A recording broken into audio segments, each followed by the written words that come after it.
Já estamos no ar? Acho que não. Sim, estamos sim. Estamos no ar? Já. Muito bem. Então tá bom. Gente, boa tarde a todos e todas. Espero que estejam todos bem. Enfim, prazer enorme estar aqui com vocês hoje, batendo esse papo. Eu falo bater um papo porque acho que qualquer dinâmica dessa natureza, ela sempre fica muito mais interessante quando a gente de fato transforma isso num bate-papo. A gente está aqui hoje com convidados, enfim, de primeira linha, pessoas muito interessantes de serem ouvidas e muito atuantes nas suas áreas de vocação aqui, né?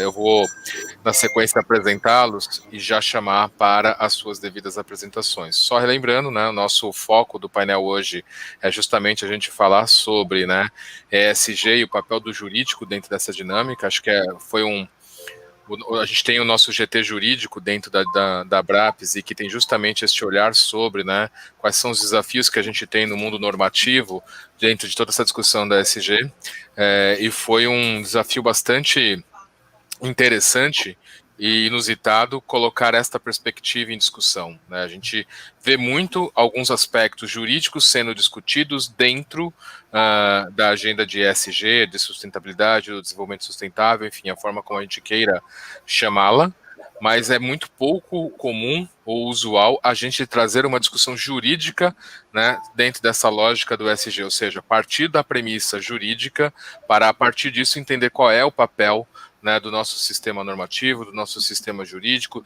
da atuação dos profissionais desta área dentro desta interação com as diretrizes, premissas e agenda do ESG ou do desenvolvimento sustentável, que a gente toma como base aí os 17 objetivos do desenvolvimento sustentável. Bom, então, sem mais delongas, eu vou já iniciar aqui o nosso painel convidando a Luciana, da Agenda Urbana Brasil, para fazer a abordagem dela. Rapidamente aqui, né, vou apresentar a Luciana, mas eu vou deixar super à vontade, Luciana, para você complementar aí a sua apresentação, tá? E a sua autoapresentação também, porque ninguém melhor para falar da gente mesmo do que a gente, né? Então vamos lá, Luciana Figueiras, advogada especialista em gestão executiva e em meio ambiente pela COP da UFRJ, relações institucionais e governamentais com ênfase em políticas públicas, socioambientais e presidente do Instituto Agenda Urbana Brasil, e ela vai justamente trazer um pouco esta perspectiva sobre, né, este universo jurídico nesta lógica de uma agenda urbana, que é o trabalho que o Instituto vem desenvolvendo nos dias de hoje. Muito obrigado, Luciana, está contigo. Boa tarde, presidente Fabiano, boa tarde a todos, boa tarde aos meus colegas de painel. Para mim, particularmente, é uma honra estar aqui ao lado de profissionais de grande gabarito na área da advocacia ambiental, grandes profissionais atuantes no meio, que eu sigo e respeito, então é uma honra compartilhar esse painel virtual com vocês. Meu nome, como já dito, é Luciana Figueiras, sou advogada militante na área de direito ambiental, já há 20 anos, estou presidente do Instituto Agenda Urbana Brasil, o que me enche de orgulho representar essa instituição composta por profissionais de segmento ambiental com característica multidisciplinar, todos focados em fazer a diferença no cenário urbano e muito atentos da perspectiva do Instituto Agenda Urbana, né, que já, como diz o nome, está atento aos impactos e às repercussões ambientais, né. Um dos nossos propósitos é realmente impulsionar políticas públicas socioambientais para que elas venham a viabilizar, né, a mudança do cenário urbano brasileiro, né? Nós hoje temos um cenário urbano que carece, né, de evoluir com políticas públicas eficientes, políticas públicas essa que deflagrem, né, um procedimento de melhoria na realidade urbana nacional, né, seja através de ações sociais e ambientais, que a gente sempre fala isso, que tem que estar junto, né, a gente não consegue abordar questões sociais se falta o arroz e feijão à mesa do cidadão brasileiro, né, então...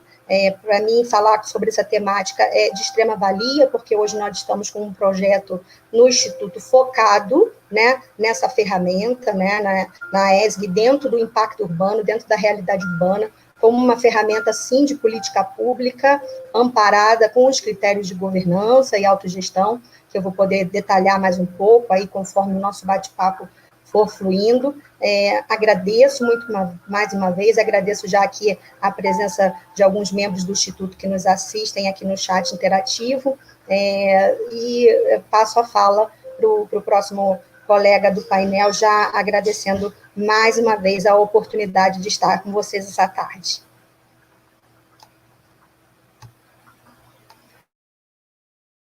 Muito bem, Luciana, muito obrigada pela sua introdução. E, de novo, foi só uma introdução, muito mais para se contextualizar dentro do painel, né? A gente espera aí esperamos, não temos a certeza que vamos ouvir mais sobre o trabalho da Agenda Urbana Brasil, sobre como o SG interage com esta agenda de formação do ambiente normativo e, consequentemente, depois, né, como isso se espelha no contexto jurídico, seja numa visão mais ampla do ponto de vista de direitos universais, seja do ponto de vista do impacto individual aí, sobre a vida de cada pessoa. Bom, aproveito aí então, vamos fazer a passagem para a Maíra Mota, né? A Maíra Mota, ela é Legal Partner Founder do Instituto de São Paulo, ela é advogada, né, pela PUC, já advogou para a União na AGU, especialista em direito tributário, né, tem aí toda uma especialização também com certificação em gestão ambiental, especialista em direito médico e hospitalar, tem um trabalho muito bacana numa agenda aí bem voltada para o fomento a startups e inovações. Então aqui acho que a gente tem aí uma oportunidade ímpar de entender, né, como esta discussão, que ela é tão efervescente e dinâmica por natureza, conversa com uma dinâmica jurídica e que, em tese, é um pouco mais, me perdoem aqui a palavra, mas um pouco mais burocrática, um pouco mais normatizada, um pouco mais encaixotada, né? E nem sempre a gente consegue entender como essas dinâmicas convivem ou quais são os desafios de convivência disso. Então, Maíra, tá contigo aí a palavra, por favor. Bom, obrigada, Fabiano. É um prazer enorme participar desse evento. A BRAPS está de parabéns. Realmente vocês têm um trabalho lindíssimo de fazer esse call com todos os profissionais da área de sustentabilidade. Nós que trabalhamos nessa área, nós sabemos o quanto é difícil a gente conseguir implementar uma política de sustentabilidade no governo ou numa empresa de grande, pequeno ou médio porte.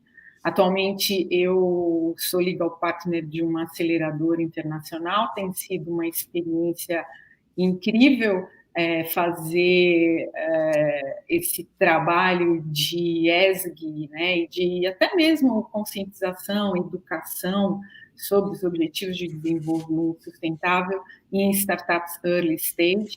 Então, acho que quando nós falamos aqui, né, sobre o papel do jurídico dentro do viés de sustentabilidade, eu acho que a minha experiência em relação às inovações e tecnologias tem sido um grande desafio, porque nós lidamos com a fase da ideação das startups, e aí nós vamos ter que fazer toda a conformidade, né, seja de uma parte regulatória ou societária ou tributária, e também uma governança, até mesmo porque hoje em dia nós tratamos com investimentos de impacto, então uma governança estruturada, nós realmente conseguimos até uma estratégia de atrair investimentos robustos para escalar esses negócios. Então, eu vou fazer uma pequena apresentação, se vocês me permitirem, para que eu tenha assim uma ordem mais de conteúdo mesmo. Eu vou compartilhar aqui a minha tela e espero que a gente possa bater um papo logo em seguida em relação a tudo isso. Janela do aplicativo.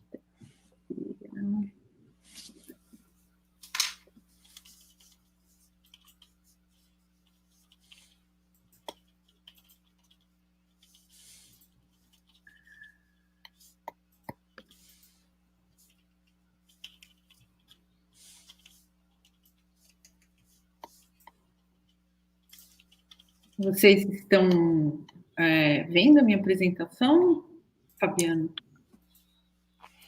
Ainda não, Luciana. Não, talvez não está compartilhado aqui ainda não.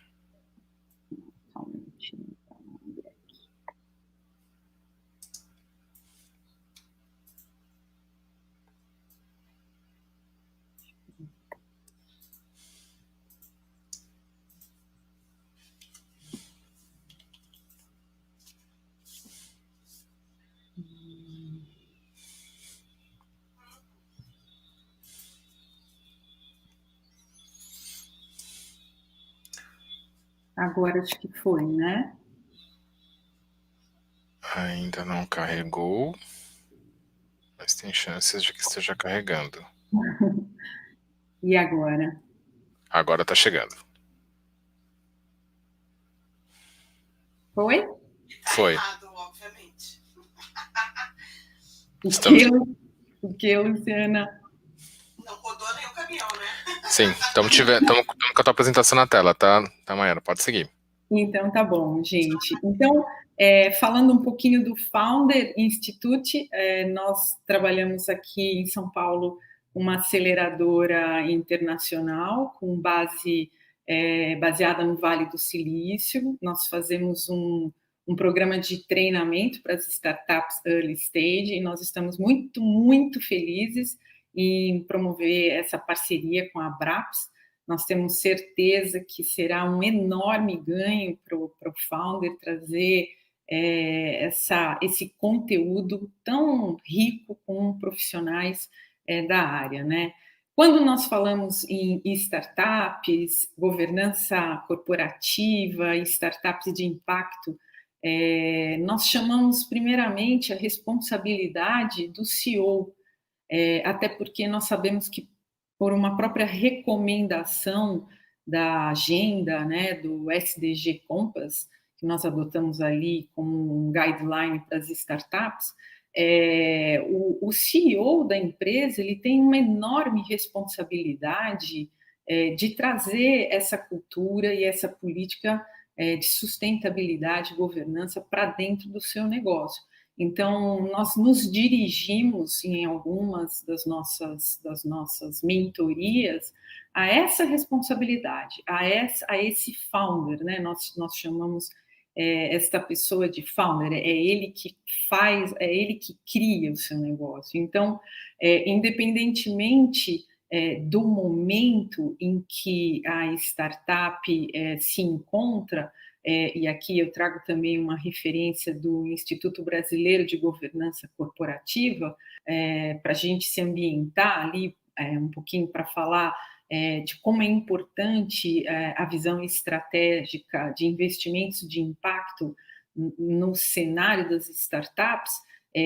A startup ela tem algumas características inerentes do negócio que são a escalabilidade, um crescimento exponencial, numa velocidade muito diferente de empresas perenes, né, que se constroem ao longo, muitas vezes, de 10, 20 anos e que vão ficando robustas, né? A startup não, muitas vezes, ela em 3, 4, 5 anos, ela tem um crescimento exponencial e atinge milhares de usuários. Então, é muito importante essa característica. Muitas vezes também os novos mercados, os novos negócios, a forma de você entregar novos produtos e serviços faz com que tenha uma expansão global, uma estratégia de expansão internacional. Então, ela já nasce com essa perspectiva e aí se encaixa muito também nos temas de sustentabilidade. Uma característica também muito relevante é a atrair os investidores de impacto, porque existe já um nicho de investidores e tem toda uma organização para isso, que existem investidores por segmento, investidores, inclusive nós temos assim publicações e relatórios que são investidores na área de energia, investidores na área de saúde, de mudanças climáticas, água, saneamento básico, ou seja, todos esses setores da economia também atraem investidores setoriais. Então, aqui, esse quadrinho, ele reflete muitas vezes aqui, né, a fase que a startup se encontra, seja numa fase de ideação, que ela ainda está criando, inovando, estudando o mercado, como que ela pode criar esse produto ou serviço novo, aí ela vai validar, uma segunda etapa, ela vai validar esse modelo de negócio, esse produto na sociedade, que nós chamamos de MVP, um mínimo de um produto viável no mercado. Depois ela vai tracionar, ela vai crescer, ela vai entrar em uma fase realmente de venda e crescimento, e aí ela vai escalar.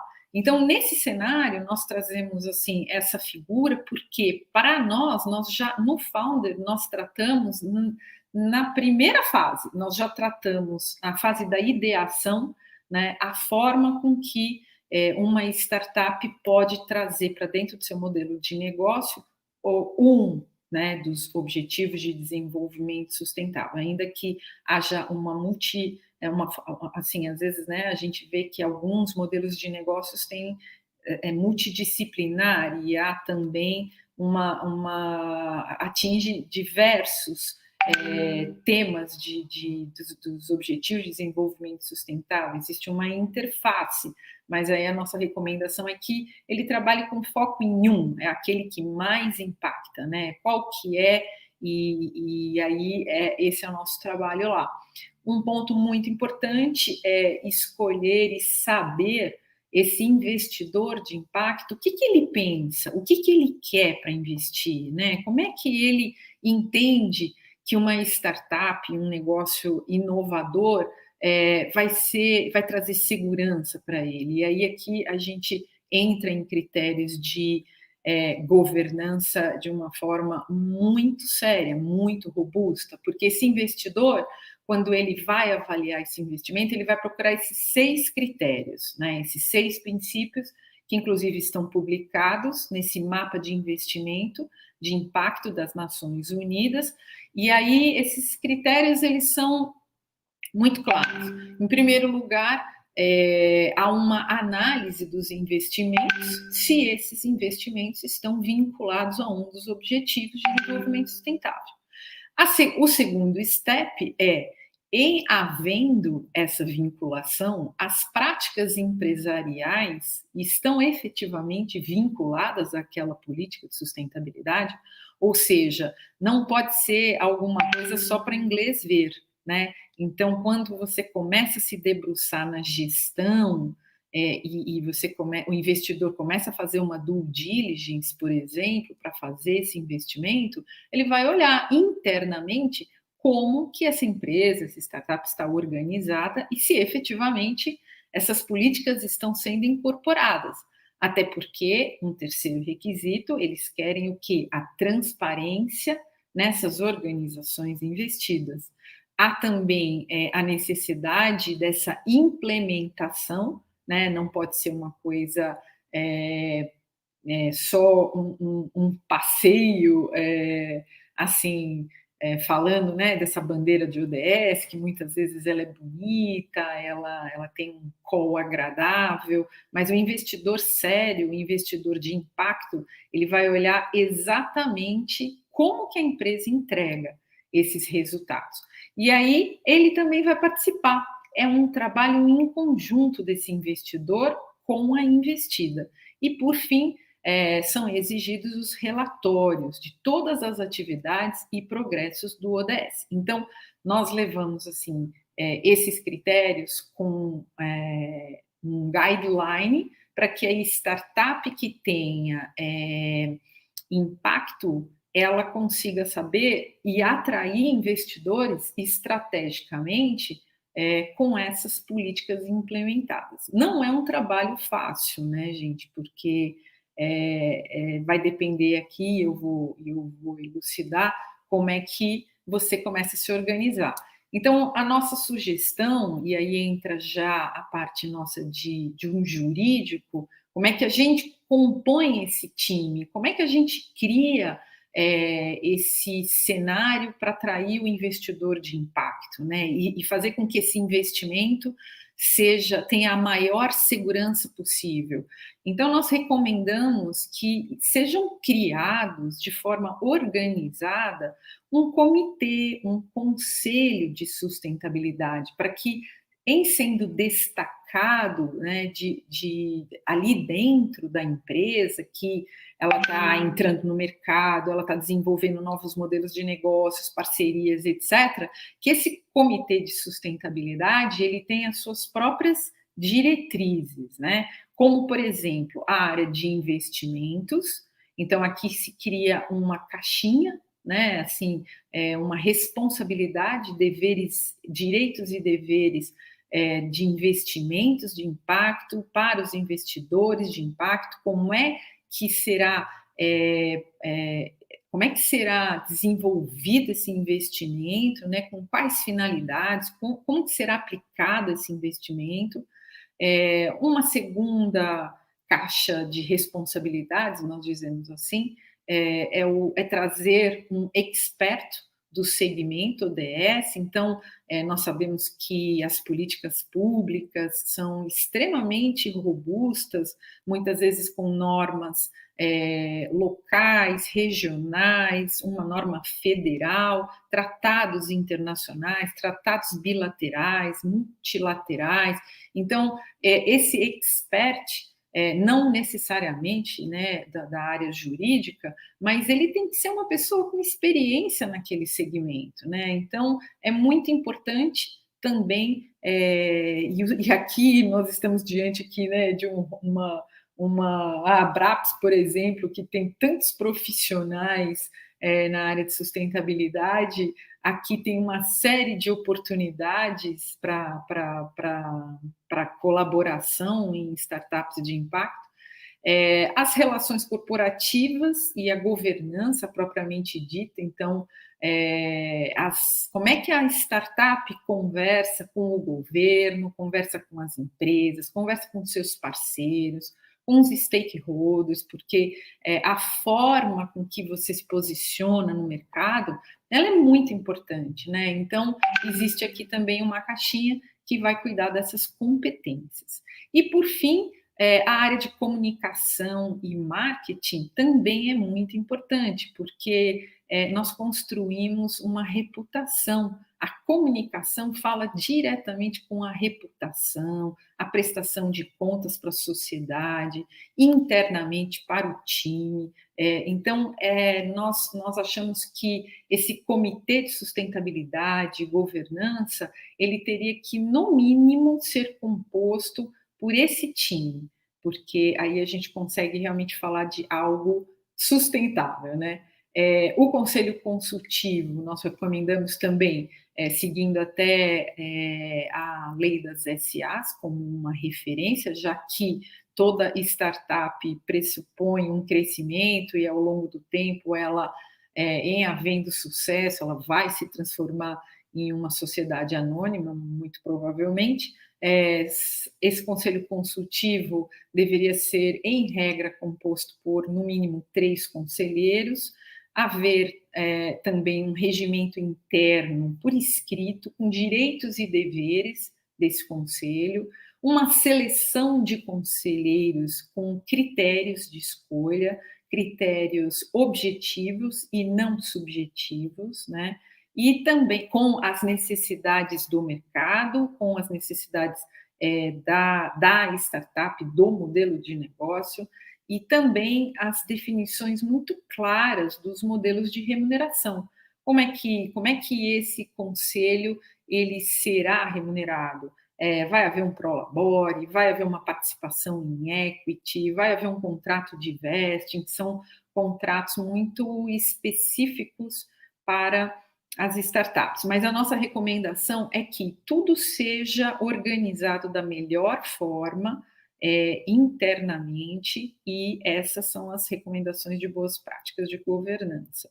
Alguns instrumentos jurídicos para o Conselho Consultivo. Muitas vezes o pessoal pergunta, mas Mayra, eu e meu co-founder aqui, nós estamos ainda pensando como que nós vamos estruturar o modelo de negócio, nós nem entramos no mercado, como é que eu coloco isso no papel? Como é que eu protejo isso e a gente começa já a se organizar internamente? Até a gente efetivamente se tornar uma empresa, crescer, entrar no mercado e tal.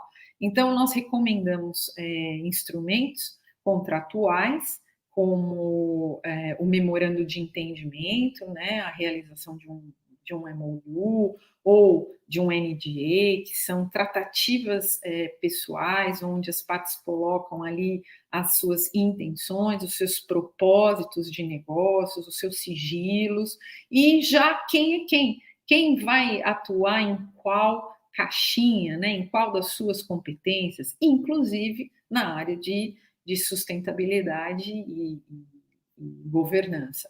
Então, quando a empresa já é formalmente constituída, normalmente ela é constituída através de uma sociedade empresarial limitada, já de uma forma registrada em junta comercial, Receita Federal, aí tem toda uma adequação com as atividades, modelo de negócio, KNAI, e depois, quando ela escala, o órgão consultivo já é previsto no artigo 160 da Lei das SAs. Então, a gente consegue deixar a governança desde a fase de ideação, ou seja, da semente, né, já para a gente trazer uma estrutura saudável, uma estrutura que vem sendo construída desde o início das atividades.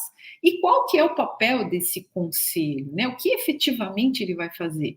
E aí nós trazemos também o SDG Compass, que é o guia, né, que todos nós aqui conhecemos, o guia dos ODS para as empresas, e aí o conselho trabalha com foco nas estratégias do negócio, passando pela fase de entender as ODS, qual delas ela será definida como prioridade, qual é a meta estabelecida. Não dá para estabelecer várias metas, porque dificilmente você consegue cumprir até uma meta. Qual é o índice, né? Ou qual é a ferramenta que será efetivamente aí escolhida para você fazer o acompanhamento dessas metas de forma bem clara, e normalmente a gente indica uma ferramenta que é específica para investimentos de impacto.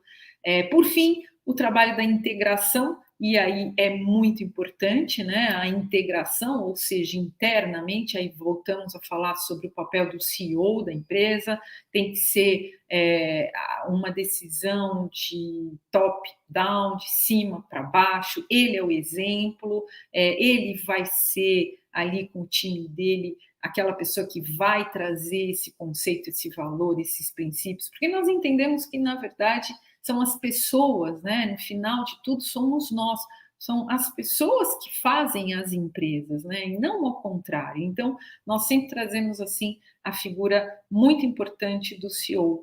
E a governança, ela tem que entregar, no mínimo, esses 3 pontos, né?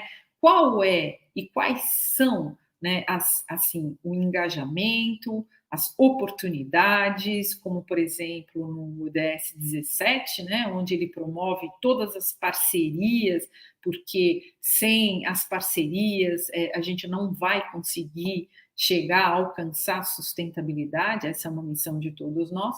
A governança também tem que entregar de forma bem clara a accountability, ou seja, tudo que foi investido deverá ser de forma transparente apresentado. E aí, a minha mensagem final é que ESG, hoje em dia, é fundamental no cenário das inovações tecnológicas, é fundamental para que o investidor de impacto ele tenha o mínimo de segurança possível. Então, quando nós falamos de responsabilidades socioambientais, hoje em dia, né, a governança ela vem com uma ferramenta muito robusta, muito importante, que nós advogados também trabalhamos com bastante afinco em due diligence para fazer com que se promova as inovações, se promovam aí novos negócios que vão impactar positivamente toda a sociedade. Eu vou deixar aqui algumas fontes de leitura e essa é a minha pequena contribuição aí para o time, para depois a gente conversar mais sobre tudo isso. Muito bom, Maíra, muito bom. Se você está aí com essa modéstia de achar que essa é a sua pequena contribuição para a introdução, só aumentou a expectativa do que a gente tem para a sequência do bate-papo aí. E aí, a Sete, ficou aí com uma responsabilidade pequena, hein? Falar depois dessas duas, né? Então, já me preparando aqui para convidar o nosso caro amigo Luiz Carlos Assetti, né, apresentando e convidando ele para a apresentação.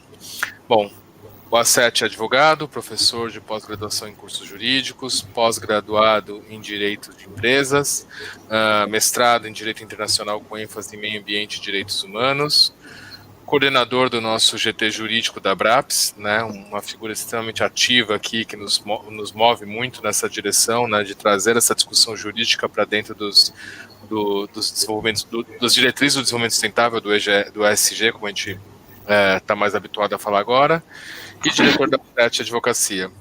Assetti, a palavra está contigo aí. Muito obrigado, meu amigo, meu colega, Fabiano Rangel, digníssimo presidente da Abraps. Desde já eu rendo homenagens e você sabe que eu fiquei muito feliz de saber que você foi empossado, né, já está praticamente empossado na presidência. A Abraps ganha muito com isso, com a sua pessoa, com a sua dinâmica, com a sua competência. Eu sou um fã incondicional seu, apesar da gente ter pouco contato, devido à correria, né? Os compromissos seus, meus, você na ponte aérea, eu, sei lá que nome que se dá, né? Da capital para o interior, vamos chamar também de ponte aérea para ficar chique. Enfim, e a gente quase não se encontra, né? Fica mais aí no meio virtual. Mas agora, você na presidência, nós vamos ter que conversar mais, estar mais presente, mais atuante, né? Fica bem legal essa parceria. Com certeza ficará mais ainda, né? Quero cumprimentar também as minhas colegas de bancada, a Mayra, né? Uma profissional fantástica, uma pessoa que tem a agregar muito a esse nosso evento, né?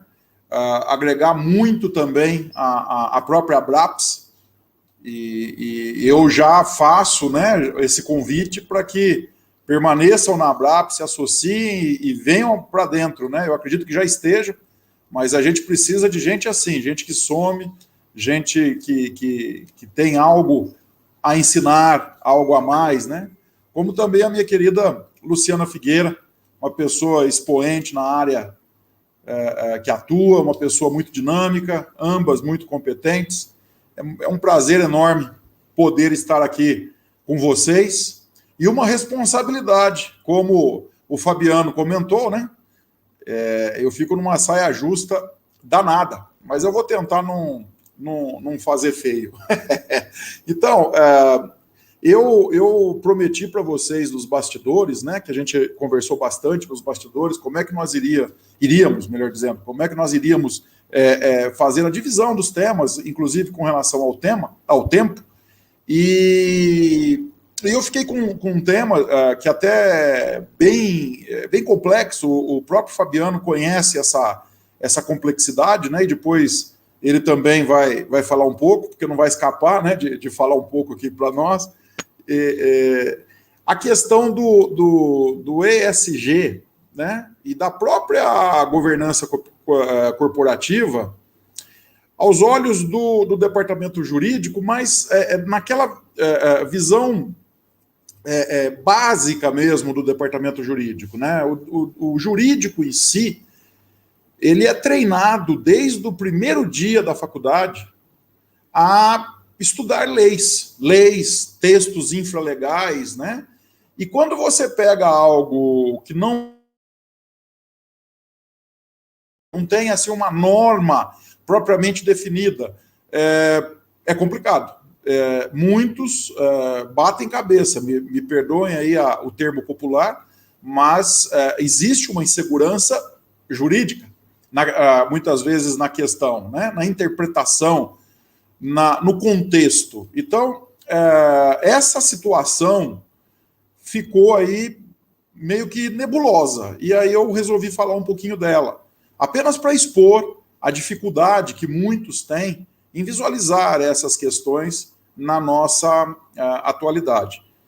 E eu, na minha modesta visão, é a forma literal do porquê que o ESG e a própria governança corporativa não se expande mais, principalmente em médias, pequenas empresas, e empreendedores de uma forma geral, os empreendedores de agronegócio, que eu conheço tão bem e trabalho diretamente com muitos deles, os empreendedores na área de mineração também. Eu não estou dizendo das grandes corporações, eu estou dizendo do médio, do pequeno, do micro. É ali, né, que a gente também tem que focar um pouco esse tema, porque é um tema que veio para ficar. E quem não se adaptar, quem não correr atrás desse tema, ele fatalmente vai ficar fora do mercado em pouquíssimo tempo. Porque o mercado ele acaba sendo uma seleção demorada, porém pontual. Por que pontual? Porque na hora que o mercado fala esse não, vai ser difícil ele convencer o mercado a voltar atrás. Então seguindo nesse raciocínio, eu pontuei algumas coisas, né? Então, segundo a lei 6.404 de 76, que é a lei das SAs, né, para facilitar, o artigo 154, ele dispõe sobre o dever do administrador atuar de acordo com as finalidades de suas atribuições e sem o desvio de poder. Segundo esse artigo, o administrador deve exercer as atribuições que a lei e o estatuto da respectiva SA lhe conferem para lograr os fins e os interesses da respectiva companhia, satisfeitas as exigências do bem público e da função social da empresa. Então, aqui a gente tem que abrir um parênteses, né? O que vem a ser a função social? Porque muita gente fala, ouve, mas não consegue se atentar.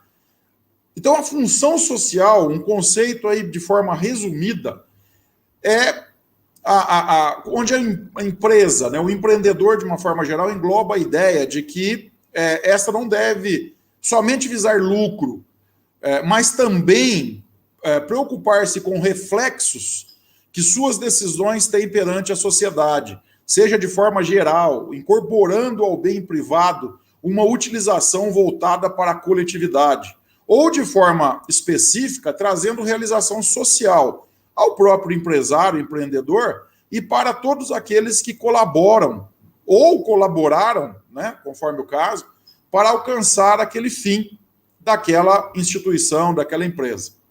Então, é bom ressaltar que a função social da propriedade não se confunde com as restrições legais ao uso e gozo dos bens próprios, como alguns acreditam, né? Então, isso aqui eu pontuei, eu não estou fazendo apresentação de slide, porque eu achei melhor nessa aqui só ir pontuando e colocando a vocês todos a experiência própria, né? Eu tenho 28 anos de advocacia na área ambiental. Então, o direito ambiental é uma realidade na minha vida há 28 anos. Eu tenho 50 anos de idade, então vocês fazem ideia a bagagem, a experiência prática que nós temos. E, além disso, eu tenho 20 anos como professor de pós-graduação na área de direito ambiental. Então, desse pessoal do painel, né, dessa bancada, eu sou o vô da turma, né? Coisa que não é muito confortável, mas é verdade.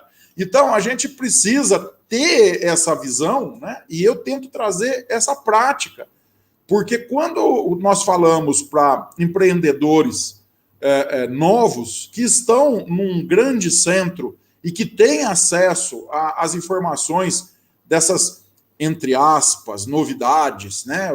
O ESG, a governança corporativa, enfim, fica mais fácil. Mas quando você pega um empreendedor do interior, que ele não tem tanto acesso às informações, aí vocês vão dizer assim, peraí, mas tem internet. Sim, tem internet. Mas, às vezes, se você não sabe o que procurar, a internet não vai te servir para nada. É como eu falo para os meus filhos, você tem que saber o que perguntar. Tem gente que não sabe perguntar. É a mesma coisa quando você entra num sistema de busca da rede de navegação da internet, não vou dizer nome para não fazer propaganda, mas você entra aí num sistema de busca qualquer, se você não souber perguntar, vai ficar difícil. Ele não vai adivinhar efetivamente o que você está querendo dizer ou o que você está pensando. Então, até você efetivamente aprender sobre aquilo, você não vai saber perguntar sobre aquilo. Então, esse é o grande ponto, que nós precisamos também trazer esse conhecimento para o interior, trazer esse conhecimento ao alcance do micro e pequeno empreendedor, seja ele de qual setor econômico for, mas há essa necessidade. Nós precisamos trabalhar sempre também pensando no micro alguma coisa, né? O microempreendedor de algum setor, entendeu? Eu falo micro alguma coisa, vou dar um exemplo. Outro dia, nós estávamos discutindo sobre geração de combustível gasoso, em vários aspectos, em vários setores. E aí nós estávamos falando de grandes conglomerados, nós estávamos falando de grande produtor, nós estávamos falando de tudo muito grande. E eu levantei o dedinho na reunião, falei, pessoal, peraí, o chato vai fazer uma pergunta. Fala, Sete, que pergunta você quer? Tá, e o microgerador não vai entrar nessa conversa? Porque o microgerador, ele pode até ser um gerador que vai ficar de escanteio porque não representa financeiramente a primeiro momento. Mas se você colocar 1 milhão de microgerador um do lado do outro, você tem um grande gerador segmentado. Então, é isso que é importante a gente analisar. Quando nós trazemos esse assunto ao empreendedor, seja ele de qual tamanho for e de qual segmento econômico seja, nós podemos ter surpresas boas, pessoas de capacidade vasta, porém ele desconhecia aquilo. Então é importante a gente fazer esse desafio. E é isso que eu estou tentando fazer o pessoal analisar até onde efetivamente nós podemos ir, e o jurídico tem esse papel. Porque não adianta o jurídico ficar ali só com o Código Penal, o Código Civil, o Código Comercial, lei disso, lei daquilo. Não dá. Ele tem que ter um pouquinho mais de imaginação. Ontem, dia ontem, dia 26, hoje, dia 25, ontem de novembro, eu estava fazendo uma sustentação oral em um tribunal e ouvi do desembargador, no caso anterior ao meu, eu estava ali na fila para fazer a sustentação oral, e ouvi do desembargador, doutores, vocês têm que ser mais criativos, doutores. Doutores, vocês têm que ser mais antenados com as novidades que estão aí no mercado, mesmo fora da área jurídica. E eu, como sou uma pessoa que presta atenção até na mosca que passa voando perto de mim, eu já comecei a pensar na palestra de hoje. E aí tudo que eu tinha programado para falar, eu mudei. Completamente. Quem me conhece sabe, eu faço slide, chega na hora eu mudo tudo. Então eu mudei, exatamente por causa dessa fala do desembargador, doutor Samuel, que provavelmente nem sabe que eu estou falando dele, doutor Lorival, que era o outro que estava também na Câmara ontem. Então eu falei, pô, não é que ele tem razão? E eu já puxei, né, o raciocínio para cá. Poxa, se não tem um texto legal, como é que o advogado vai trabalhar? Ele tem que trabalhar. Vamos pôr a imaginação para funcionar e vamos trabalhar com aquilo que a lei nos dá. Nós temos ferramentas para criar muita coisa para fazer o Brasil crescer, para fazer o Brasil produzir, para gerar riqueza. Essa obrigação também é do advogado. Então, veja, continuando aqui, que eu pulei, eu acabei saindo um pouco do foco, mas era necessário. Então, eu estava falando sobre a função social. E aí, nós temos que carregar essa ideia. A ideia de responsabilidade social da empresa, ela está ligada ao conceito de função social, que está prevista na Constituição Federal, de 88. Então, esse conceito de função social da propriedade é aquele conceito que une a livre iniciativa, da forma onde o empresário pode utilizar todos os meios possíveis para alcançar a finalidade de sua atividade, desde que observe os ditames legais. É óbvio, ninguém aqui está falando para fazer nada que venha a afrontar uma legislação, de forma alguma. Vamos lá. Deve-se expor que a função social da empresa não é sinônimo de filantropia. Isso eu deixei anotado para não esquecer. A última tem como impulsionar a voluntariedade, que é a filantropia que eu estou dizendo. A última, né, é a voluntariedade, vai impulsionar a voluntariedade, movida por algum sentimento religioso ou até por propaganda empresarial, conforme o caso. Seu auxílio é eventual, descompromissado, não existe obrigação da empresa de acompanhar o desenvolvimento do projeto apoiado na resolução do conflito discutido. Mas aí nós vamos entrar num outro detalhe, que é o princípio da boa-fé empresarial. A empresa deve contratar de forma justa, observando a justiça contratual. Deve buscar a resolução dos efeitos de seus negócios jurídicos, reunindo normas e princípios éticos, além dos legais. Buscando o equilíbrio do livre mercado, bem como os interesses sociais ou socioambientais. Então, o princípio da dignidade humana, ele também acaba aparecendo, porque um acaba sendo seguido do outro. A atividade econômica não pode ser voltada somente para o bem-estar econômico de poucos, do empresário, seus acionistas, sem importar-se com a condição dos trabalhadores. A Constituição Federal de 88 reconhece tal princípio como valor supremo, sendo um dos fundamentos primordiais da República Federativa. Qual? O princípio da dignidade da pessoa humana.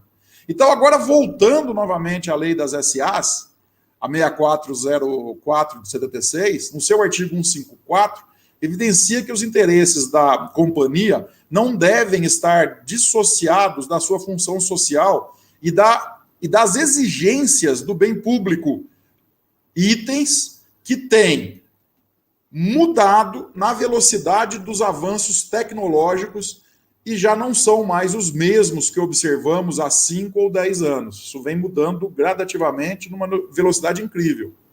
Os empreendedores e as corporações precisam de uma rápida integração dos conceitos ambientais, sociais e de governança corporativa, que é exatamente a sigla ESG em inglês.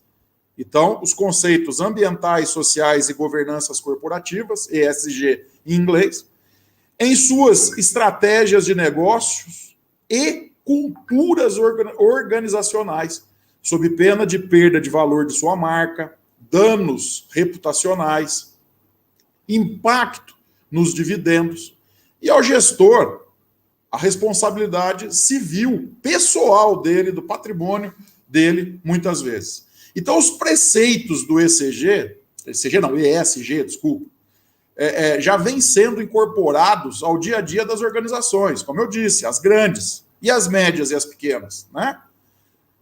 Mas o contexto atual joga à luz a necessidade das empresas acelerarem esse alinhamento, deixando de ter como prioridade apenas os resultados aos acionistas e incorporando o bem-estar social, a governança corporativa e a sustentabilidade ambiental como diretrizes para os atos dos administradores, dos gestores como um todo. E aí é que veio o problema. E eu já estou caminhando para o final, que eu não quero invadir o tempo, nem da Luciana e nem do nosso Fabiano, que está mediando, né? Então aí vem o problema, né? Que é exatamente os profissionais do departamento jurídico ou o jurídico terceirizado como eu disse, eles são treinados desde o primeiro dia da faculdade a estudar e a pensar em cima daquilo que está dentro da lei. No texto legal, também no texto infralegal, que são as normas, as resoluções, a própria jurisprudência de lavra dos tribunais, que existem tantos dentro do Brasil, a doutrina, onde os doutrinadores colocam as suas opiniões de acordo com a lei e com a jurisprudência. Porém, quando nós trazemos a esse debate o ESG, eu tinha falado do ECG, mas foi um ato falho, é ESG, para dentro dessa discussão, para dentro das empresas, principalmente as médias e pequenas, como eu havia citado já no começo, o jurídico muitas vezes se perde, por não existir leis e normas o regulamentando. Então, esse é o entrave e é o problema que nós temos hoje e que nós precisamos resolvê-lo. Então, essa questão da ideia da governança corporativa, da ideia do ESG, ok? Ele é importantíssimo. Nós precisamos que as empresas tenham conselhos constituídos, conselhos de gestão constituídos.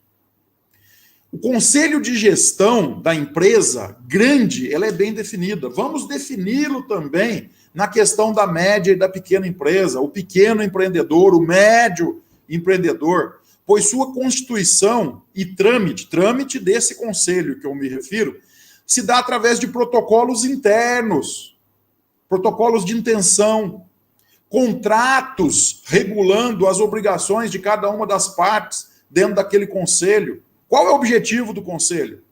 Né? Seria um regulamento interno, onde as pessoas se obrigam àquilo, exatamente para que a gente possa ter um trabalho focando um fim, um objetivo.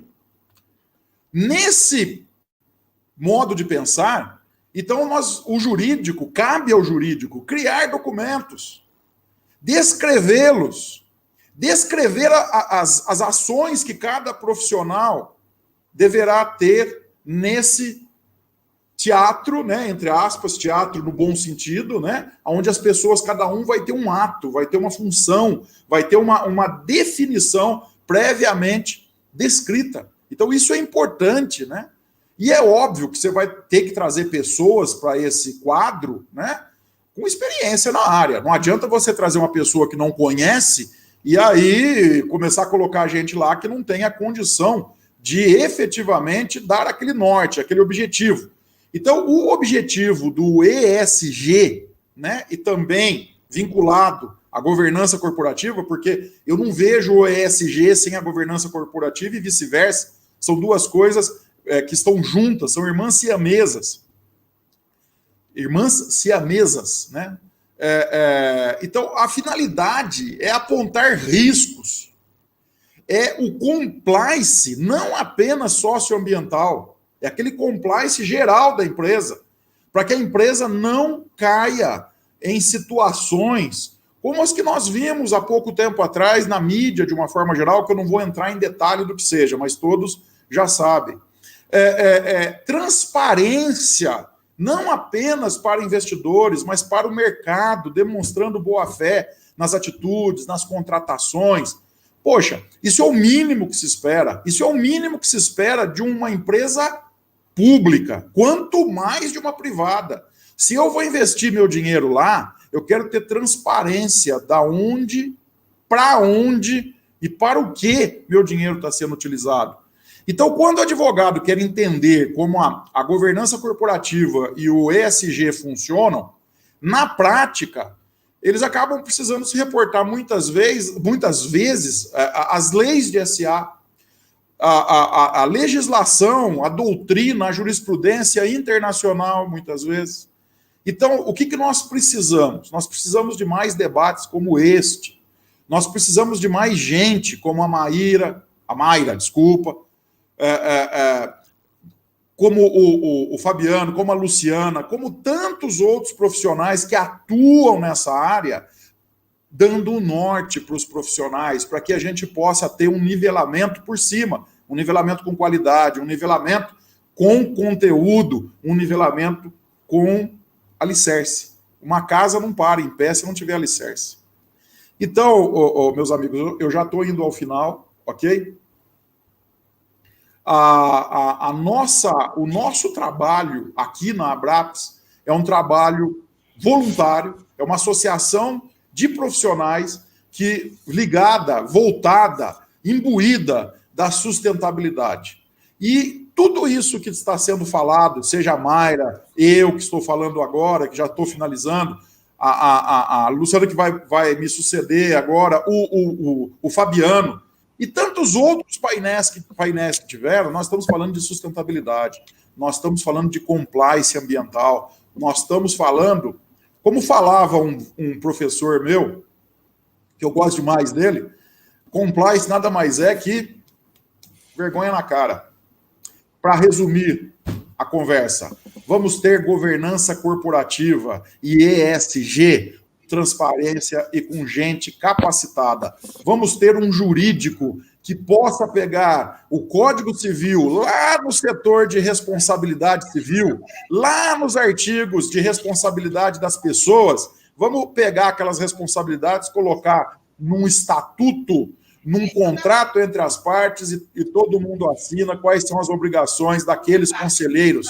E aquele conselho é que vai dar o suporte ao empreendedor, ao empresário, para que a empresa dele possa evoluir, crescer, gerar emprego, gerar riqueza e gerar efetivamente riqueza aos colaboradores que estão vinculados àquele empreendimento. Responsabilidade socioambiental. Fabiano, espero que eu não tenha estourado meu tempo, eu tentei controlar aqui, eu acho que deu certo. Estou à disposição, eu vou lá para o final da fila, fico aguardando alguma pergunta, alguma necessidade ainda da minha fala, e quero agradecer mais uma vez à Abraps pela oportunidade, pela confiança e pela coragem de fazer um evento desse tamanho como a ODS Talks. Quero aqui finalizar cumprimentando o Márcio, cumprimentando o Ricardo Oliani e cumprimentando toda a equipe que trabalhou na ODS Talks. Fabiano, a palavra é sua, muito obrigado. Perfeito, Sete, muito obrigado aí pelas brilhantes palavras, pelas provocações bastante, vamos dizer assim, agudas, né, extremamente necessárias.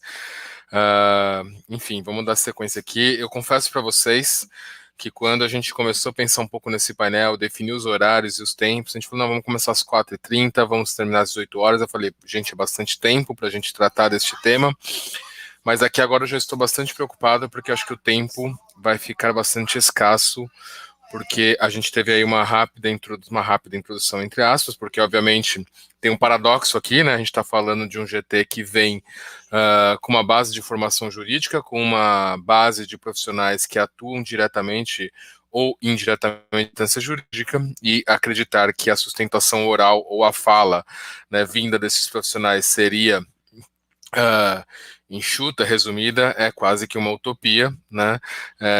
Enfim, mas acho que de extrema necessidade, acho que o Asset trouxe aqui provocações, como eu disse, bastante agudas e importantes para a nossa reflexão do ponto de vista de qual é, de fato, né, o papel social das organizações e como isto conversa diretamente com o direito e como nós, profissionais que atuamos nesta área, podemos ser um agente influenciador para um caminho ou para o outro. E assim que eu chamar a Luciana de volta, a partir de uma pergunta que eu vou fazer para ela, eu gostaria de explorar um pouco mais este caminho de discussão, né? Ou seja, como nós, profissionais, que de alguma forma atuamos diretamente nisso e diante de um arcabouço regulatório, podemos ter uma posição que ajude, mais dinamicamente falando, mais propositiva para essa dinâmica.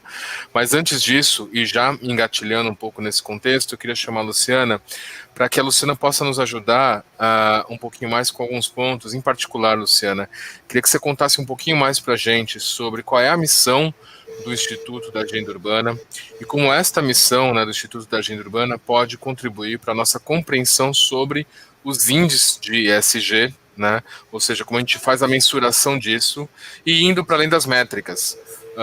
E aí, qual que é o grande objetivo, né? Por que a gente precisa olhar os índices, mas além das métricas, ou seja, qual é o fator que está por trás da definição desses índices, né? O que nos mobiliza para isso e como este entendimento e esta avaliação pode nos apoiar na governança, na construção da governança das organizações, e como isso pode ser refletido ou refletir no arcabouço normativo da sociedade, seja na esfera mais local, ali do bairro, né, ali do condomínio, até a esfera mais ampla, mais coletiva ali de um âmbito mais federal. Por favor, Luciana, nos ajude aí um pouquinho com essa provocação. Perfeito, Fabiano.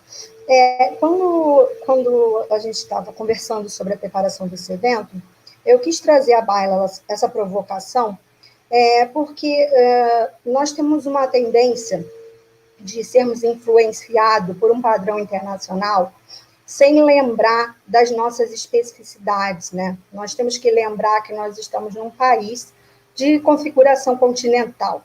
Cada ente dessa federação tem um padrão, né, urbano, se a gente parar para pensar. Quando a gente pensa, né, em ESG, né, Environment, Social and Governance, quando a gente pensa nisso, a gente pensa como trabalhar essa realidade dentro do cenário nacional. A gente tem que parar para observar que hoje esse é um padrão internacional muito focado, né, na parte financeira, na parte de validação de recursos financeiros para as empresas no cenário corporativo. Trazendo para o cenário nacional, né, trazendo para a nossa realidade brasileira, esse caminho ele tem que ser traçado e escrito atento à nossa especificidade, né? Dito isso, né, uma da minha fala seria realmente esclarecer no que compõe a questão da legislação hoje nacional, similar a algo nesse sentido, algo que com maestria o doutor Asset já o fez, né, esclarecendo a questão da Lei 13.303, né, que veio aplicando aí o cenário da governança corporativa. Isso já foi aqui detalhado em riqueza, né, ricamente, e a gente passa a entender que o importante, como também o doutor Asset colocou, é que todos, empresas, sociedade civil organizada, associações civis, todo coletivo de pessoas reunidos para entrega e promoções de toda sorte, seja no campo social, seja no campo ambiental, qualquer corporação, qualquer empresa, qualquer associação, e que ela esteja composta de pessoas, aí pegando uma fala da nossa colega lá no início, toda a corporação ela é composta de pessoas. Essas pessoas irão fazer entregas em nome daquele organismo. Esse organismo pode ser uma empresa, esse organismo pode ser uma associação civil, esse organismo pode ter outra configuração jurídica diversa, porém, esse organismo é composto de pessoas. Quando essas pessoas elas atuam dentro de um organismo, dentro de uma instituição, é importante se pensar no social, né, no ambiental e na governança.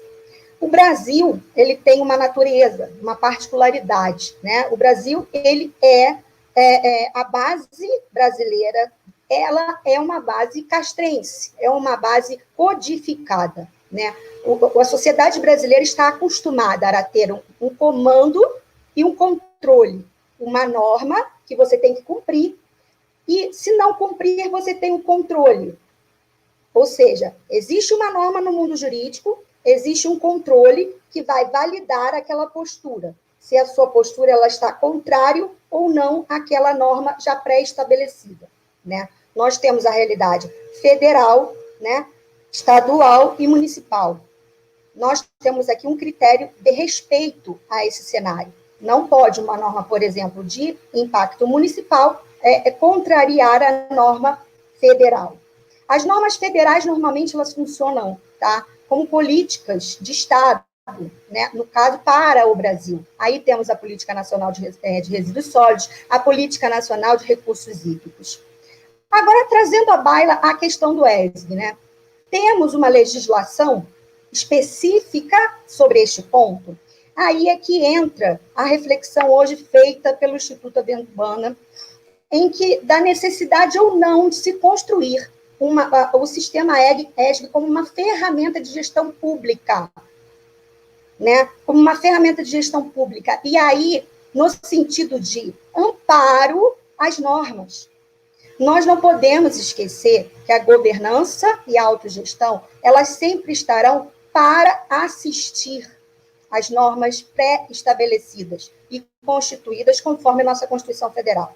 De extrema importância registrar essa fala, né? Nenhum tipo de postura de autogestão e governança vai poder violar ou ir contrária a uma norma federal, a uma norma estadual pré-estabelecida e recepcionada no cenário brasileiro. Porém, a gente tem que entender que cada ente da federação tem a sua especificidade. Uma diferença hercúlea de uma grande capital como São Paulo e uma cidade do interior da Bahia. Então, a gente tem que entender que essas nuances, essas especificidades locais, em certa ponta, a gente vai ter que aplicar critérios outros para facilitar as entregas das políticas urbanas. Por óbvio, sempre atenta à legislação, porém, tê-las como um acessório. E aí, a provocação, regulamentar ou não, ser um braço, evoluirmos para um sistema de autogestão e governança, ou seja, como o próprio doutor Asset colocou, é a vergonha, né? É o querer saber fazer, é o empreendedor ter ciência que ele deve seguir os padrões sociais, ambientais e de governança. Ele sabe, esse ambiente, tá, de conformidade vai se estabelecer quanto as próprias empresas, as próprias associações começarem a se observar, começarem a parar para ver, eu estou seguindo conforme? Eu estou seguindo os padrões esses que serão bem vistos perante uma sociedade, perante as outras organizações, né? Isso é um ponto de extrema valia, de extrema importância dentro de uma reflexão sobre a normatização ou não de uma postura, tá? Eu, como profissional, operadora do direito ambiental que sou, avalio que sim, é importante a gente regulamentar. Tá? É importante termos essa ferramenta como uma ferramenta de política pública nacional, de apoio, de esclarecimento, agora, de norte, né? Como toda boa regra federal, ela não tem a pretensão de esmiuçar, porém, de nortear todo o cenário nacional. Seria um norte para a operacionalização dessa ferramenta, até mesmo para que a gente possa se identificar mais com essa ferramenta. Eu costumo dizer tropicalizar esta ferramenta, dar efetividade para ela dentro do cenário urbano nacional. E o Instituto Agenda Urbana ele está atento a esses impactos, está atento a todas essas diversidades, né? Como eu fiz na minha fala inicial, essa colocação, você pensar o social desconectado do ambiental e vice-versa, impossível, né? Como pensar em fazer uma segregação, uma separação de um resíduo, se um pai não consegue colocar o arroz e feijão na mesa da sua família? Não há que se falar, né? Geração de emprego e renda em primeiro lugar, né? Como você vai exigir que o empresário siga normas, diretivas de governança, se ele não consegue manter uma folha de pagamento? Se ele não consegue ter um capital humano para operar o que ele se propõe como empresa. Então, está tudo conectado.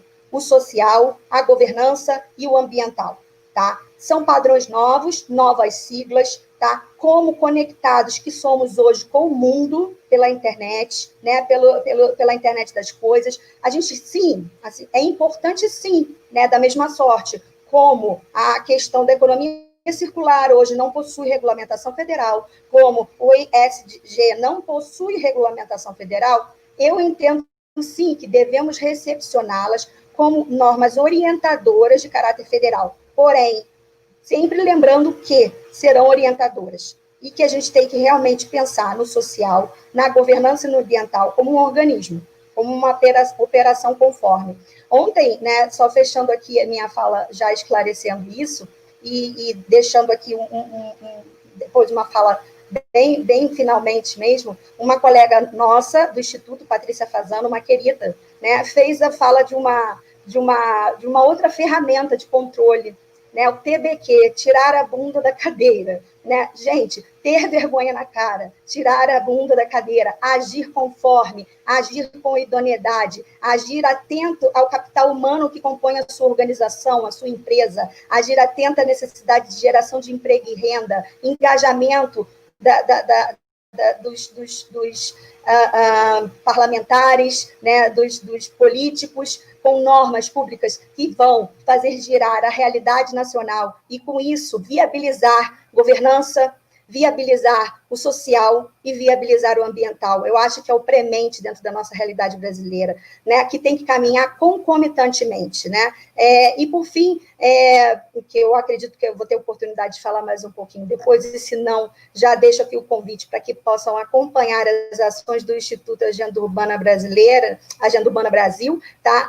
Nós estamos trabalhando com uma ferramenta que vai ser lançada futuramente, se Deus quiser, chamada Urban ESG, né? O Instituto Agenda Urbana atento a essa realidade, né? E atento à especificidade urbana na realidade brasileira, estamos evoluindo para a criação desse sistema. E conheçam o nosso trabalho, vai ser muito importante também abraçar aqui a ideia junto com a Abraps, e muito obrigada pela oportunidade. Enfim, vamos pensar no social, junto com o ambiental, e sim, com a governança. As empresas precisam voltar a trabalhar, geração de emprego e renda, né, nunca sem deixar a atenção especial que temos que ter com o ambiental e com o capital humano. Obrigada, Fabiana, eu espero ter esclarecido e fico à disposição para as futuras perguntas. Luciana, muito obrigado. Gente, eu estou aqui com um desafio homérico, vamos tentar tratar ele da melhor forma possível, porque a gente tem aí um pouquinho mais de 15 minutos de evento, e tem muitas reflexões que podem ser trazidas aqui à baila para a gente colocar em discussão. E eu queria até já iniciar um pouquinho com uma provocação que o Henrique Luiz colocou aqui no chat, né, e acho que faz todo sentido da gente trazê-la para um contexto de pano de fundo ou de frente, como seja, para a nossa reflexão, né? Porque ele fala muito sobre o A7, ele resgatou alguns princípios constitucionais fundamentais, ele resgatou uma base bastante elementar sobre, né, a constituição da personalidade jurídica a partir do seu papel social, e aí nos trouxe essa provocação sobre, né, o quanto que eventualmente a gente tem uma constituição mais romântica ou utópica, né, e aqui eu gosto muito de partir desta premissa pelo seguinte, né, e aqui eu me apoio muito numa reflexão romântica, um poema, literalmente falando, né, uma frase que ela se traduz num poema do Eduardo Galeano, que ele nos questiona muito sobre a utopia, né, e ele traz essa lógica, né, o que é a utopia, né, se não aquele impulso para frente a gente seguir caminhando. A gente jamais pode perder a utopia. A Constituição nos traz, eventualmente, princípios ali que estão distantes da nossa realidade, mas não quer dizer porque eles não sejam bons, pelo contrário, está ali justamente porque a gente entende a importância desses princípios. E a construção para chegarmos lá, né, vai ser o caminho que a gente vai escolher e como a gente vai caminhar por eles. E aí eu queria me pegar nisso justamente porque quando a gente parte para a lógica dos operadores do direito, e a gente sabe que se opera, né, se trabalha com o mundo jurídico em diferentes frentes, do direito individual no campo contencioso, né, de um direito, de uma perspectiva mais coletiva das políticas públicas, né, onde a gente tem aí a configuração dos juristas, daqueles que nos ajudam a fazer a melhor interpretação do ponto de vista mais generalista do direito, quando a gente olha para o mundo consultivo, né, e entendendo que o ESG, né, o desenvolvimento sustentável, ele parte de uma premissa que é uma conexão direta com as necessidades mais preementes para a evolução da sociedade em busca do nosso bem-estar ou de uma saúde e qualidade de vida, como a gente queira definir, se apoiando lá num artigo utópico 225 da Constituição, né? Então, a partir desta reflexão e provocação, queria que vocês nos ajudassem assim, olhando esses diferentes campos de atuação dos profissionais que atuam mais diretamente no mundo jurídico, seja dentro de uma organização empresarial, seja nos seus escritórios, seja numa organização não governamental, seja no ambiente público, seja nas instituições de fomento, como a gente viu aqui algumas falas, né? Qual é a contribuição que a gente pode provocar para que os nossos colegas jurídicos, né, os nossos colegas advogados, os nossos colegas que se dedicam às ciências jurídicas, podem trazer para a evolução contínua desta agenda do desenvolvimento sustentável ou do ESG, como a gente está aqui se pautando. Como que vocês veem essa contribuição destes profissionais que têm uma formação jurídica e que por muitas vezes fica numa contradição quase que paradoxal aí, porque no final das contas a gente também é treinado para questionar tudo e a todos, a gente também é treinado para contestar sempre, né? E muitas vezes a gente levanta teses que possam ser contraproducentes a esta diretriz do ESG. Tá aí a bola com vocês e podemos... Aí a gente só pedir, a gente ter o cuidado aí com o tempo, a gente não explorar mais que 2, 3 minutos aí na resposta, mas eu vou começar com a Seth. Acho que tá aí, eu tô vendo ele ávido para falar um pouquinho sobre isso. Vamos lá, Seth. Primeiro as meninas, não é? Não tem que ser? Primeiro elas? Pode até ser, mas eu tô sentindo aí a tua empolgação para falar sobre isso. Não, mas a gente já faz a sequência. É uma situação aí que eu quero te deixar bem claro, né, na sua pergunta, que nem tudo nós temos resposta para dar, e para isso eu acho que precisaria ter um bom senso. Para chegar nesse ponto que você acabou de colocar, nós teríamos que ter um bom senso entre empresários que eu digo de uma forma geral, né, os gestores de uma forma geral, os empreendedores, os advogados, os administradores de empresas, os contadores, né? Sabe, Fabiano, eu vou te contar um sonho que eu tenho há muito tempo atrás.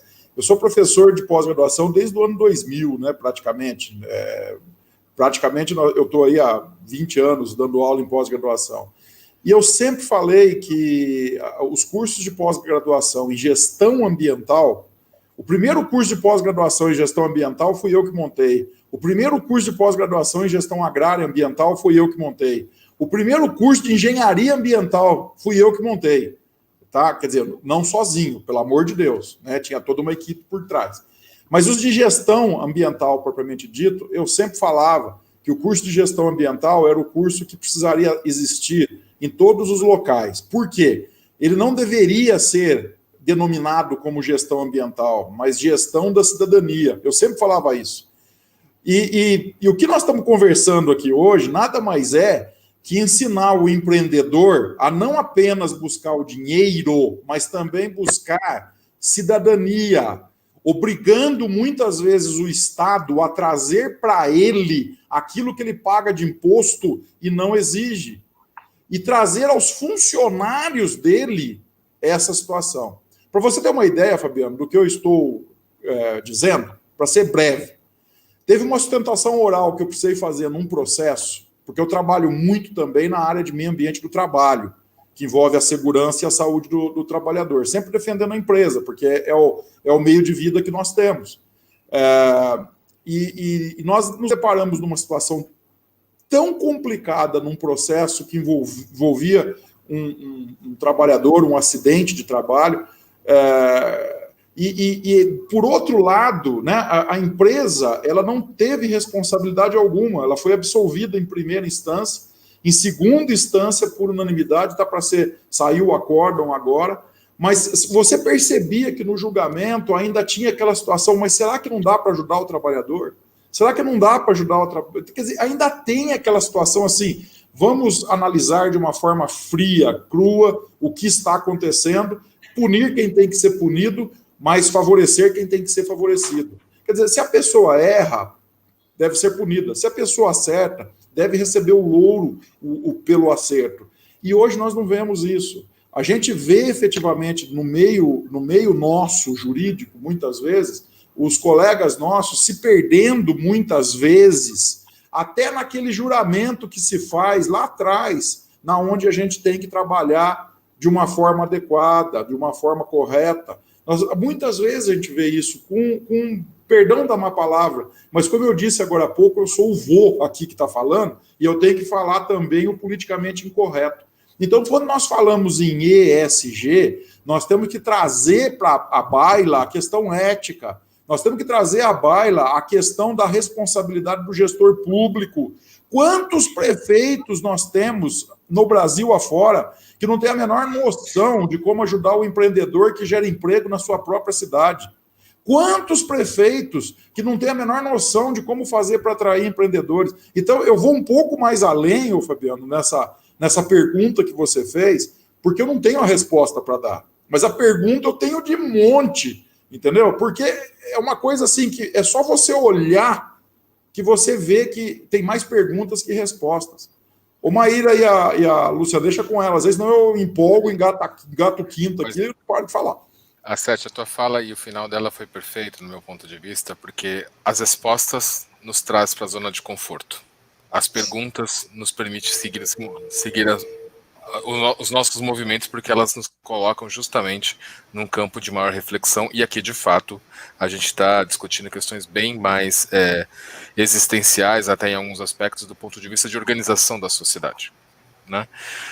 Então, até a partir disso, Maíra, queria que você trouxesse um pouquinho a tua visão sobre isso, e até na perspectiva de quem tem ali aquele, vamos dizer assim, aquele ideário ou aquele sonho dourado e tenta materializar isso no empreendimento, e que muitas vezes esbarra, né, nessa dinâmica não só entre o desafio tecnológico, o desafio econômico, o desafio da aceitação de mercado ou do empreendedorismo qualquer que seja, mas também um grande desafio por uma certa insegurança jurídica, por um certo desconhecimento da norma aplicada, ou até mesmo porque a gente parte muitas vezes de ideias que ainda não foram concebidas ou colocadas em prática na sociedade e que a gente não teve esse espaço de reflexão e combinação adequada do que é melhor para a sociedade, e muitas vezes você tem que, né, transitar aí num universo bastante desconhecido e que traz aí a insegurança e muitas vezes afasta as boas ideias dos bons empreendedores. Então, nesta perspectiva, como que os nossos causuísticos ou advogados ou juristas, enfim, a turma que opera o direito pode ajudar a estimular um empreendedorismo que traga junto consigo uma premissa forte de desenvolvimento sustentável ou do ESG aí? Poxa, excelente pergunta, Fabiano. Eu parto da seguinte premissa.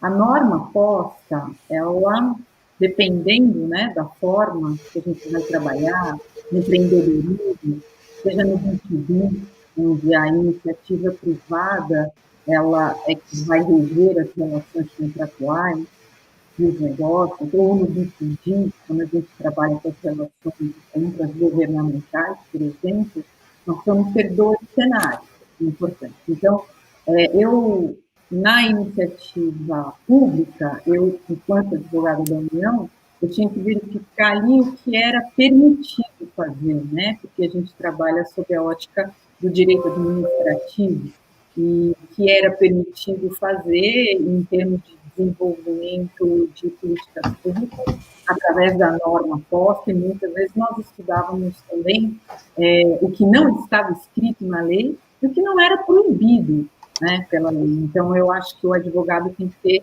muito essa visão do além, né, do direito posto. Agora, na iniciativa privada, aquele princípio da legalidade, o que não está proibido é permitido. Então, por exemplo, no âmbito das health techs, que é uma área que eu atuo bastante, é da saúde, nós temos diversos diplomas que estão aí vindo, principalmente após a pandemia, a telemedicina, a teleodontologia, o atendimento à distância, e aí muito a gente tem que dar o subsídio à segurança jurídica das normas, ainda nem existentes, né? Mas para que o empreendedor ou para que aquele propósito maior seja efetivamente entregue para a sociedade.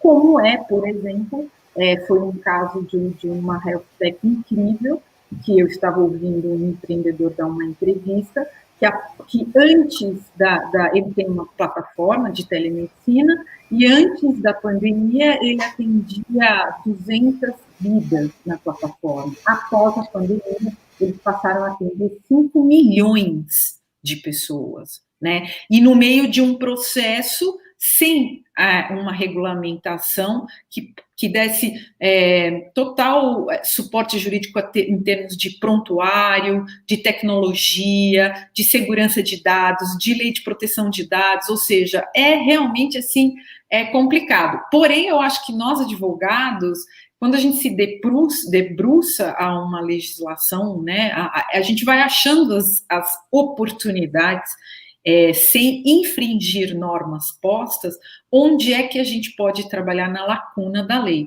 Eu faço as minhas palavras do professor, doutor Luiz Carlos Assetti, né? A gente tem que olhar muito além só da letra seca da lei, né, e para a interpretação de um propósito maior. Então, eu acho que na verdade, assim, é um desafio para nós, mas é sair da zona de conforto, entendeu? Não dá mais para o advogado falar, isso não pode, isso não dá, acabou.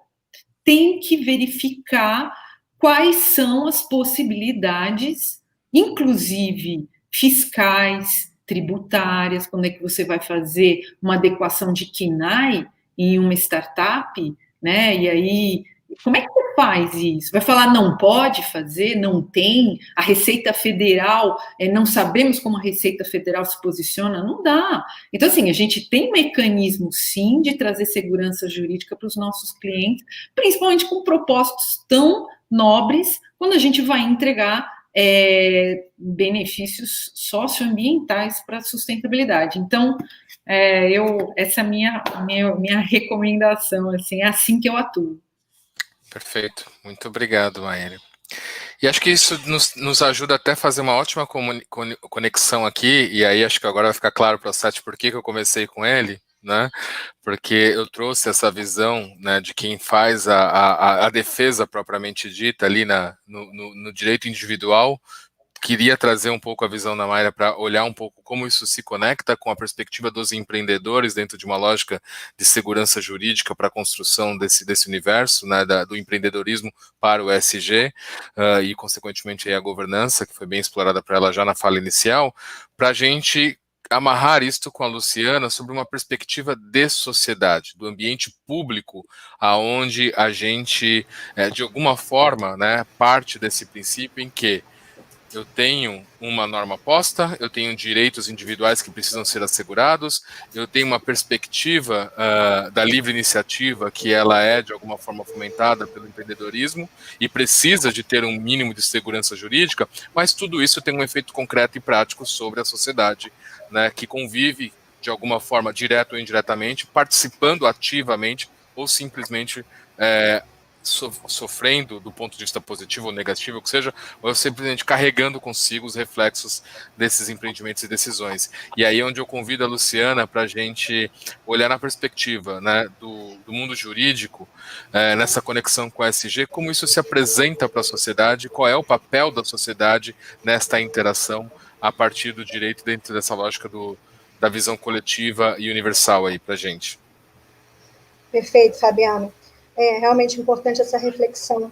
Só vou fazer aqui um apontamento em relação ao que você falou sobre os operadores do direito nesse segmento, tá? Eu tive a oportunidade de fazer uma especialização em que ela não foi em direito ambiental, ela foi em gestão ambiental, né? Isso me fez abrir a minha visão para a multidisciplinaridade e para os skills, né? Hoje, o profissional ele tem que avançar da sua diplomacia e ir para as suas habilidades, né? Essas habilidades, elas ampliam o horizonte do profissional, né? Hoje você não é um engenheiro, hoje você não é um advogado, hoje você não é um médico, hoje você é um especialista no que você se propõe a fazer e se compromete a fazer, né? O que você se compromete com dignidade, com entrega, né? Com engajamento, como o doutor Assetti bem colocou, né? A gente fez um juramento, todos os profissionais o fazem, e quando se comprometem a fazer uma entrega dentro do que se compromete, dentro dos seus skills, das suas habilidades, eles têm que fazer com compromisso,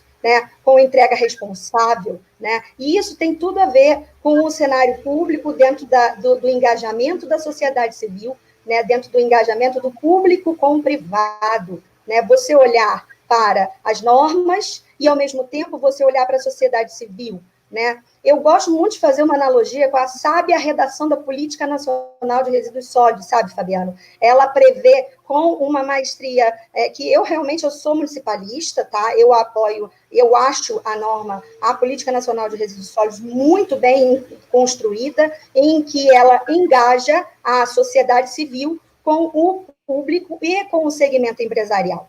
Né? Quando a gente pensa numa ferramenta, né, de integrando o urbano nessa realidade, envolvendo a sociedade civil, com o segmento empresarial e com o público, nós precisamos entender que não vamos jogar água no cofre público e dali vai brotar moedinhas.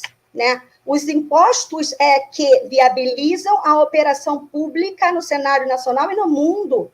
Se o empreendimento ele não está saudável, e o que é um empreendimento saudável? É um empreendimento que respeita o ambiental, respeita o social e respeita a governança.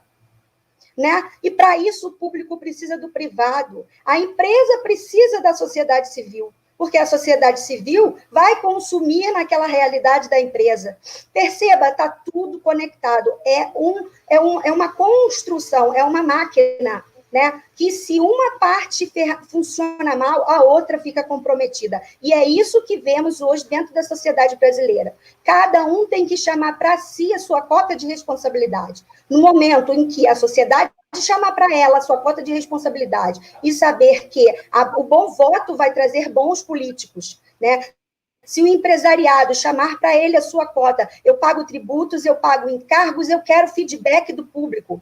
Se o público entender que ele precisa do empresário e que ele precisa da sociedade civil, e esse organismo começar a funcionar, essa sigla vai operar. Essa sigla vai acontecer dentro do cenário brasileiro. E aí, a sociedade civil organizada, como aqui a Abraps está fazendo esse movimento hercúleo, maravilhoso, e eu digo assim, corajoso, dias, tantos profissionais engajados, nesse momento em que estão todos, né, trabalhando por 3, 4, porque isso é uma realidade brasileira, quantas frentes de trabalho foram limadas, quantas pessoas estão, né, e hoje o empregado que está com uma configuração CLT, ele está trabalhando por 3, 4 profissionais. Quantos profissionais não se doaram para esse movimento da Abraps? Foi audacioso, a Abraps está de parabéns, e aqui na figura do presidente Fabiano e do diretor do grupo de trabalho, doutor Luiz Calacete, eu parabenizo essa iniciativa da Abraps corajosa, e todos os profissionais, né, incluindo os aqui que dividem esse painel comigo, por terem doado o seu tempo para compartilhar conhecimento com a sociedade civil e provocar esse engajamento e essa entrega. Né? Nós temos que compreender que todos, sem exceção, fazemos parte dessa engrenagem. Sociedade civil, público, privado, empresas privadas, todos temos que pensar no social, temos que pensar no ambiental e temos que, sim, fazer a nossa parte, que isso é a governança. Você entender que a lei está lá e você fazer a sua parte, sem esperar que você vai ser punido ali na frente. Né? É o compliance, é a governança, e agora essa nova nomenclatura, né? Que aí nós temos que tropicalizar, sim, nós temos que regulamentar, sim, mas atento que tudo isso já existe, né? A gente que está caminhando aí no cenário da militância jurídica ambiental, a gente já sabe que isso já não vem de hoje, a gente já sabe que a gente precisa agregar cada dia mais profissionais com skills e habilidades nesse sentido, e eu tenho certeza que todos que aqui estão vão se comprometer em trocar figurinhas com os colegas que queiram ingressar nesse mercado que é apaixonante, né? Porque envolve pessoas, porque envolve o meio ambiente, sem ele a gente não existe, e que envolve o social, né? Sem o social, sem a dignidade humana, que é um emprego digno, né? Que é até bíblico isso, né? O homem, ele precisa do emprego digno para prover o rendimento e a civilidade da sua família e de todos os demais. Então, eu fecho aqui, Fabiano, falando que realmente a sociedade civil ela tem que se engajar cada dia mais e entender que ela está com a caneta na mão, né? E se ela não souber usar, as consequências serão muito graves. Perfeito, Luciana, super obrigada aí pela tua fala, e ela justamente nos traz aí, né, uma síntese sobre o que é a Abraps, né?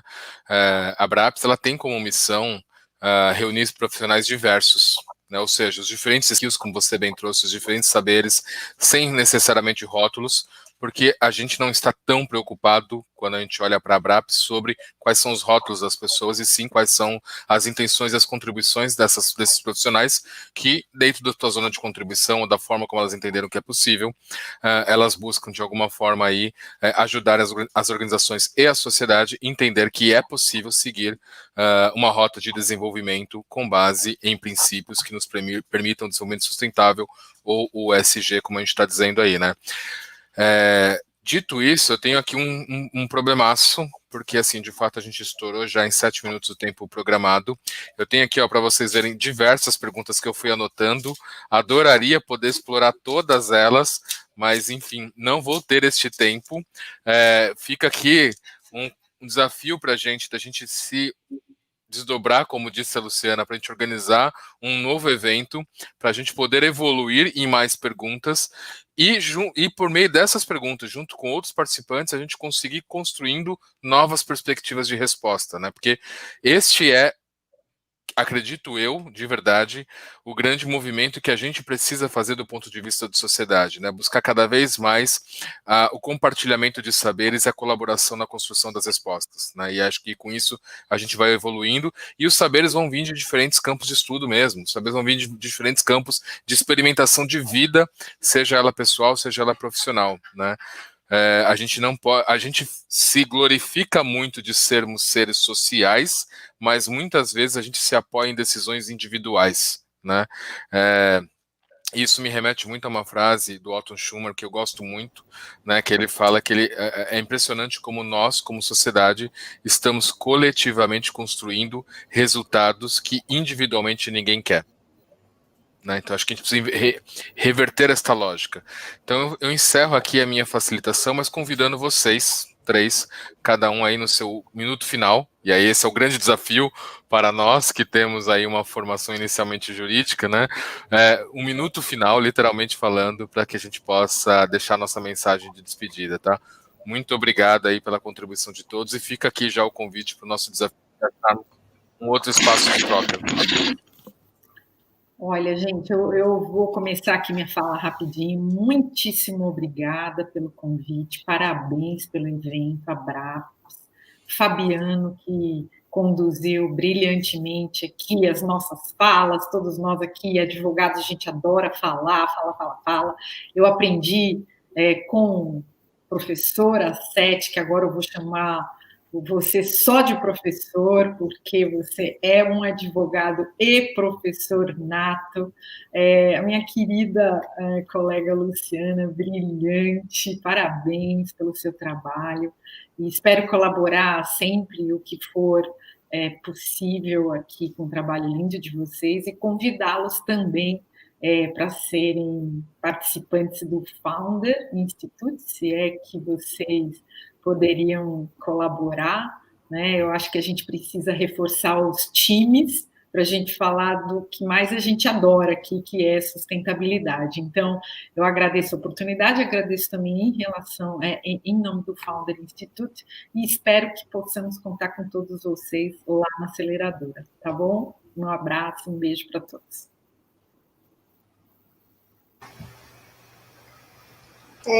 Agradeço aí a fala da gentil doutora Mayra, muito querida, aprendi muito com você hoje, né? Vivo aprendendo com o doutor Carlos, eu admiro o trabalho, acompanho o trabalho do doutor Carlos há 7 anos, né? Através do LinkedIn, através de todas as suas aulas que eu assisto.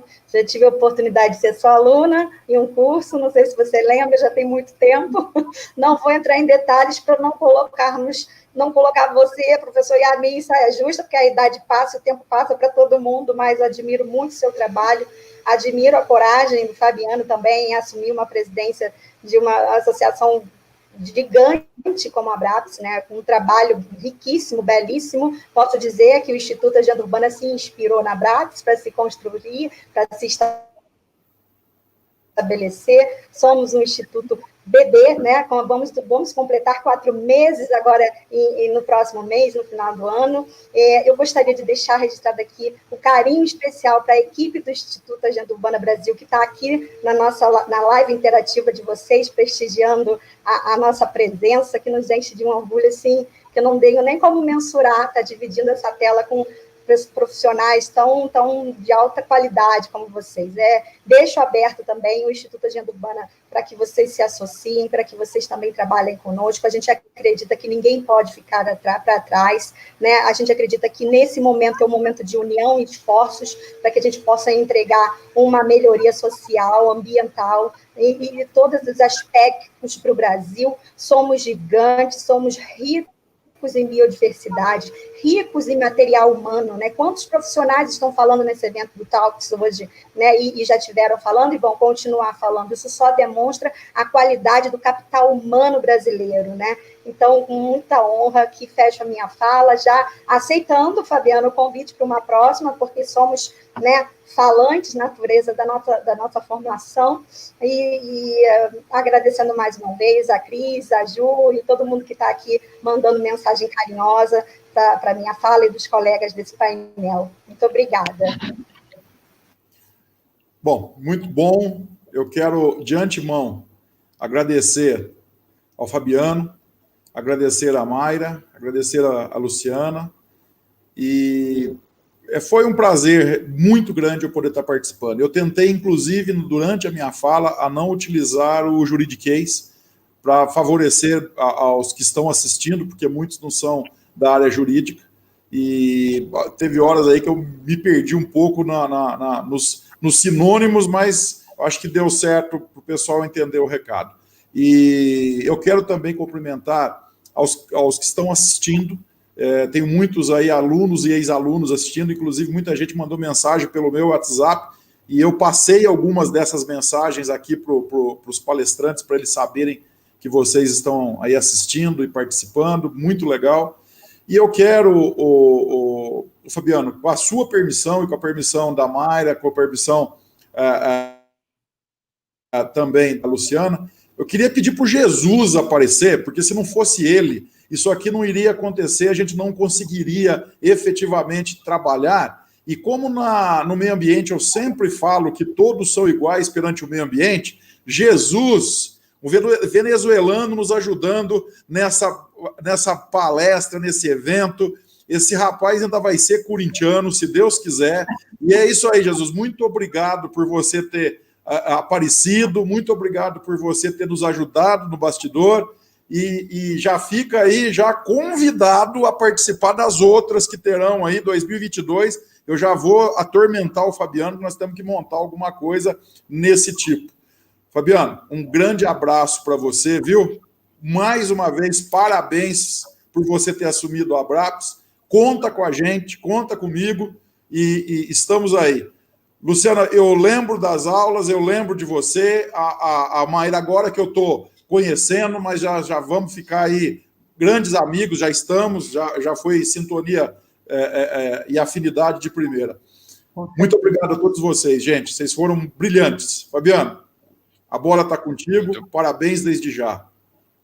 Muito obrigado, doutora Sete. Muito obrigado, doutora Mayra. Muito obrigado, doutora Luciana. Eu evitei de tratá-los como doutores aqui nesse momento, mas no final é merecida essa deferência, porque a ideia foi justamente nos aproximarmos o máximo possível, né, de todo mundo que está aqui com a gente. Evitar, né, justamente esse foi o cuidado, né, que acho que a Luciana foi muito feliz, né, os rótulos, os skills, porque no final das contas o que a gente está discutindo aqui são as intenções, né, e acho que vocês foram muito felizes, nos brindaram aí com ótimos conhecimentos, não há permissão, Jesus, ele foi mais do que necessário aqui, né, e é muito importante a gente entender isso também, que por trás de toda a construção tem uma pessoa executando um papel. A gente fala muito da transformação digital, das inovações, da tecnologia. A Mayra está acompanhando isso muito de perto no Instituto Founder, e já me sinto convidado, adoro essa discussão, vou dar um jeito de me aproximar de vocês, adoro esses desafios todos.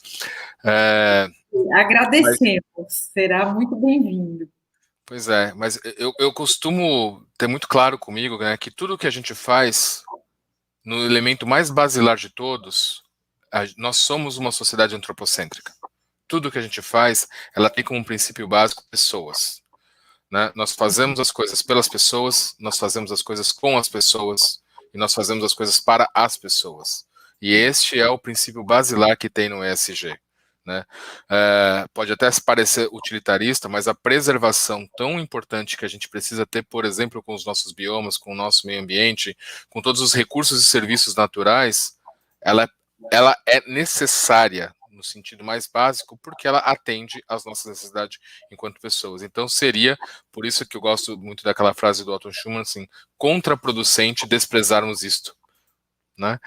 Então fica aqui meu agradecimento e o meu, enfim, carinho enorme aí pela disponibilidade de vocês para todas essas trocas. E a Sete, vamos já se mobilizar para uma próxima bate-papo, vamos provocar, vamos trazer mais gente para a conversa, porque, enfim, essa agenda merece, e a gente tem uma jornada enorme aí para mobilizar os nossos amigos do campo jurídico, porque essa turma tem um papel fundamental nessa discussão. É essa mensagem que eu queria fechar aqui, tá? Sem rótulos, mas construindo novas perspectivas. Muito obrigado, gente. Obrigada a vocês.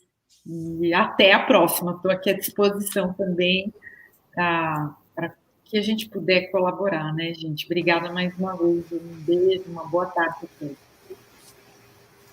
Um abraço, uma boa tarde a todos. Aceito o convite para o próximo.